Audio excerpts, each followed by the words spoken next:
Chers frères et sœurs, mesdames et messieurs, que la paix de notre Seigneur Jésus-Christ soit avec vous. L'instant de la traversée que nous avons coutume de passer au sein de nos communautés chrétiennes, entre frères et sœurs dans notre foi commune en Jésus-Christ, la nuit du 31 décembre au 1er janvier, chaque fin et début d'année, est pour nous un moment de joie, de réflexion, de planification, d'action de grâce et de reconnaissance exprimée au Seigneur pour ses bienfaits pendant l'année écoulée, mais aussi un moment de prière et de supplication au Créateur pour qu'il daigne nous éclairer face aux challenges futurs dans un monde qui est en surprenante et permanente métamorphose, de nous protéger selon son immense amour et miséricorde au cœur de cet espace brutal et très méchant de plus en plus qu'est la terre, nous et les nôtres, pendant cette éprouvante inconnue de 12 mois, 52 semaines, 365 jours et 8784 heures, pour ce qui est des années bissextiles.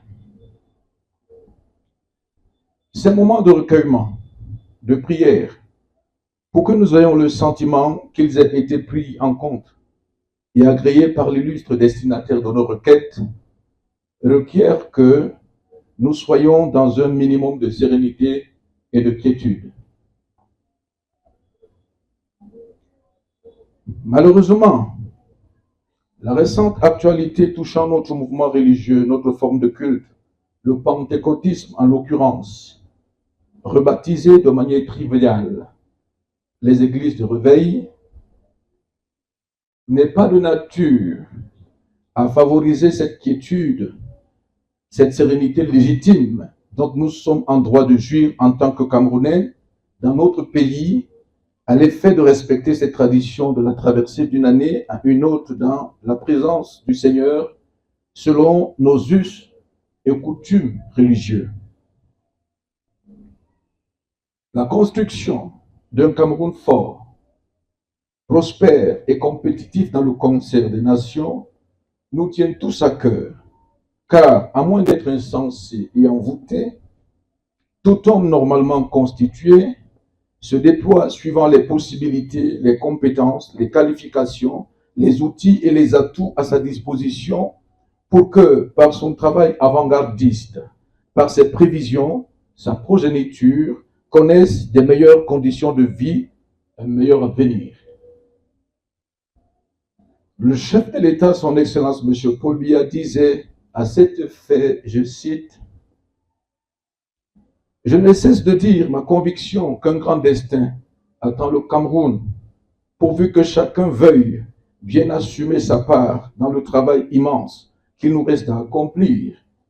pourvu que chacun trouve sous l'inspiration de son patriotisme la réponse aux questions « Pourquoi sommes-nous Camerounais ? Qu'est-ce qui nous rend fiers de l'être ? Quel Cameroun voulons-nous pour nos enfants ?» Fin de citation. En tant qu'Église, notre apport dans cette synergie d'action pour le bâtissement d'un Cameroun qui fait des exploits et compte parmi les meilleurs dans le monde au-delà de notre espérance eschatologique éthérée, la vie éternelle qui est notre ultime quête, de manière plus rationnelle, intelligible et pratique, en tant que citoyens, nous nous attelons au jour le jour à éduquer ceux qui fréquentent notre milieu et partagent notre foi par l'implémentation de la recommandation de celui en qui nous croyons et dont la doctrine n'est pas en opposition avec les aspirations de notre pays, bien au contraire, lui qui est notre modèle et notre référence, Jésus-Christ, qui en quittant ce monde a recommandé à ses disciples qu'il a appelés apôtres, en Matthieu 28, 19, « Allez, faites de toutes les nations les disciples, les baptisant au nom du Père, du Fils et du Saint-Esprit, En d'autres termes, aller discipliner les hommes, discipline dont notre pays a besoin. Cette grande commission, à nous assignée par notre Maître Jésus-Christ, à qui soit la louange et la gloire au siècle des siècles, cette mission que nous implémentons et qui ne consiste en rien d'autre qu'en la transmission des valeurs éthiques et morales, a recommandé avec insistance, autant que faire se peut, la rectitude, la sobriété, l'amour, le respect du prochain, le respect des parents par les enfants, la parenté responsable, le goût de l'effort et de l'excellence, etc., seul gage pour une relève de qualité si nous voulons nous inscrire dans la continuité de provision à notre société des ressources humaines de qualité susceptibles de continuer l'œuvre que nous aurions poursuivie après les pères fondateurs de notre pays. Ce travail important que nous accomplissons constitue la conscience, la norme indispensable qui, alliée à la science qui semble être désormais l'unique poursuite des hommes, nous évite de fabriquer ces objets insensibles et inhumains de chair que nous observons de plus en plus dans la société, plutôt que des êtres de chair remplis d'humanité, respectant, célébrant l'homme et le plaçant au-dessus de l'argent et du matériel. Vous pouvez donc comprendre, messieurs et dames, chers frères et sœurs, que la sortie du ministre de l'administration territoriale visant à mettre de l'ordre si le désordre est constaté dans le fonctionnement des associations et des églises ne peut rencontrer aucune objection venant de nous, car pour la gouverne de celles et ceux qui pensent que ce mouvement religieux est spontané, l'un des pères fondateurs de cette forme de culte au Cameroun, le révérend apôtre Ndje Samuel Obaker de regrettée mémoire, dont l'autorité morale est reconnue par les autorités en place, lors de ses dernières recommandations en 2000 à l'Église, pendant la conférence sur le pentecôtisme qu'il a tenue au foyer Banjoun avant son décès en 2002, l'une de ses recommandations à ses enfants et petits-enfants que nous sommes était, je cite, « Le pentecôtiste respecte l'autorité ». Fin de citation. Si nous respectons cette recommandation, par obéissance, fidélité et loyauté à notre Père dans la foi, aujourd'hui dans la félicité, davantage nous le faisons parce que la loi fondamentale du royaume de Dieu, la Bible de laquelle s'était inspiré notre patriarche, nous le recommande en 1 Pierre 2, 13 à 14, où il est écrit « Soyez soumis à cause du Seigneur à toute autorité établie parmi les hommes, soit au roi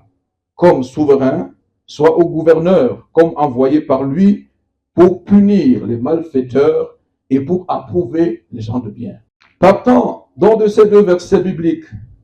en lesquels nous croyons, parce qu'ils sont le précepte immuable de Dieu,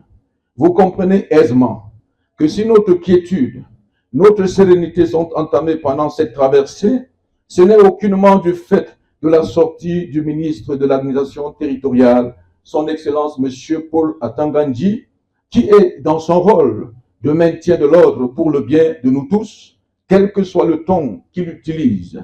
tant que ça participe à garder malgré les stratagèmes ourdis contre nous la paix. Nous disons comme cette Église que nous sommes à cette sortie. Amen. Notre manque de sérénité en cette nuit, notre gêne, après moult outrages dont nous sommes continuellement l'objet, n'est né que de l'activité par nous observée de certains individus, probablement à la solde des forces idéologiques, philosophiques, qui aimeraient voir notre forme de culte disparaître. Ces missionnaires d'un autre genre, en complicité avec des hommes et femmes de médias, par une rhétorique acerbe, humiliante et dédaigneuse, à l'encontre de notre mouvement religieux, nous arrosent de toutes sortes d'injures et nous taxent de tout ce qu'il y a de plus abject et immonde, à longueur de jours et de nuits, arguant avec insolence, arrogance, l'air intouchable, qu'ils vont mettre fin à cette bêtise mise pour notre mouvement religieux et ce, devant la communauté nationale qui, face à cette agression injuste, notoire, contre un groupe de Camerounais, reste silencieuse, donc consent. Nous constatons avec regret que le travail, la contribution à la construction de ce pays apportée par nos pères, Ndjei Samuel Obaker, Mbasiko André, Ndale Nyame Samuel, Zachary Tane Fomoun, pour ne citer que ceux-là, qui tous aujourd'hui sont de regrettée mémoire, après avoir été de fidèles artisans de construction de notre pays, voient ainsi leur mémoire profanée, l'héritage qu'ils ont laissé vilipendé et foulé aux pieds, si l'on s'en tient au sort qui est réservé aux poursuiveurs de cette œuvre par les populations, les citoyens de notre pays, le Cameroun. Comme des parias, dans notre propre pays, nous sommes ostracisés, marginalisés, stigmatisés, perçus comme des microbes dont il faut impérativement se débarrasser. La chose est si grave que, dans nos quartiers, dans nos familles, dans les salles de classe, amphithéâtres, nous-mêmes et nos enfants, nous sentons menacés, subissant au quotidien des pressions, des frustrations du fait, des allusions qui sont faites sur nous, qui n'ont rien de valorisant. Nous n'avons plus de dignité dans notre propre pays, juste à cause de notre foi. Ce ne serait exagéré de dire que nous sommes persécutés. Dans la circulation, face à un contrôle de police, de gendarmerie ou de la prévention routière, le simple fait que dans votre CNI soit portée profession pasteur est déjà une infraction. Surtout si la réponse à la question de quelle église est pentecôtiste. Immédiatement, vous vous entendez tout dire par n'importe qui s'estime au-dessus de vous, juste parce que vous appartenez à ce mouvement religieux. Ce qui est étonnant et choquant à la fois est qu'une action fâcheuse, perpétrée par un pasteur en flagrante violation de l'éthique pastorale, comme le ressent le cas du pasteur qui aurait débranché l'oxygène d'une malade qui, malheureusement, à la suite de cet acte irresponsable, est décédé, chose qui nous choque, nous les premiers. Cette pratique, je ne sais pas quelle extraordinaire, est, selon l'opinion illico, inscrite dans la liste des pratiques ignobles dont nous recevons l'ordre par nos différentes hiérarchies d'implémenter dans notre pratique ministérielle. Quel dédain vis-à-vis de notre intelligence et de notre sens de responsabilité simplement citoyen. Est-ce sérieux de caricaturer ainsi ces hommes et femmes qui travaillent tous les jours à discipliner les citoyens camerounais, apportant ainsi leur pierre à l'édifice? Eux qui prient pour la paix de la nation, qui apaisent au quotidien les tensions susceptibles d'entraîner le chaos, qui restaurent des vies brisées par le truchement de la grâce particulière qui accompagne leur sacerdoce et Israël.